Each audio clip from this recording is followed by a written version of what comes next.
అందరికీ నమస్కారం. నేను మీ గీత రచయిత కృష్ణకాంత్. చీకటే చాలదా నాగేశ్వరి గారు చెప్పిన సందర్భం వేరే అనమాట.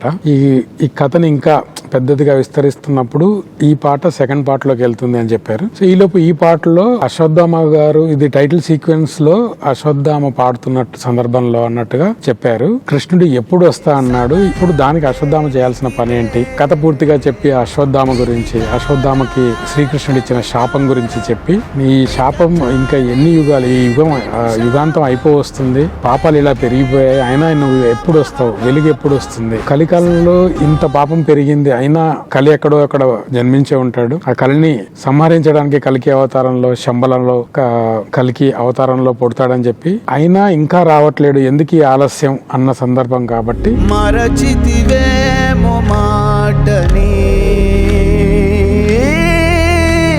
మొదటి లైనే వెలుగు ఎప్పుడు వస్తుంది అన్న దాంతో స్టార్ట్ చేద్దాం అన్నట్టుగా, చీకటే చాలదా అని మొదలు పెడదామని చెప్పి, చీకటే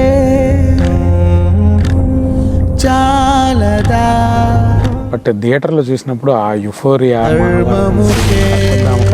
తర్వాత ఈ పాట రావడం ఒక అలాంటి స్పెక్టాక్యులర్ విజువల్స్ నేనైతే ఊహించలేదు. ప్రభాస్ గారి గురించి చెప్పాలంటే, నేను సాహో దగ్గర నుంచి కంటిన్యూస్గా ఇది 4వ సినిమాకి వర్క్ చేస్తున్నాను. ఇంకోటి, నేను ప్రభాస్ ఫ్యాన్ అవ్వడం కూడా నాకు ఎప్పుడు ఆ హ్యాపీనెస్ డబుల్ అవుతుందన్నమాట. ఒక ముఖ్యమైన సందర్భంలో వచ్చే పాట పార్ట్ 2లో ఉండబోతుంది. సో దానికోసం ప్రపంచానికి ఎప్పుడు వినిపించాలని ఆతృతతో ఎదురు చూస్తున్నాం. సో నాగేశ్వరి గారు తొందరగా పార్ట్ 2 అనౌన్స్ చేసి తొందరగా ఫినిష్ చేసి సినిమాను మన ముందుకు తెస్తారని ఆశిద్దాం.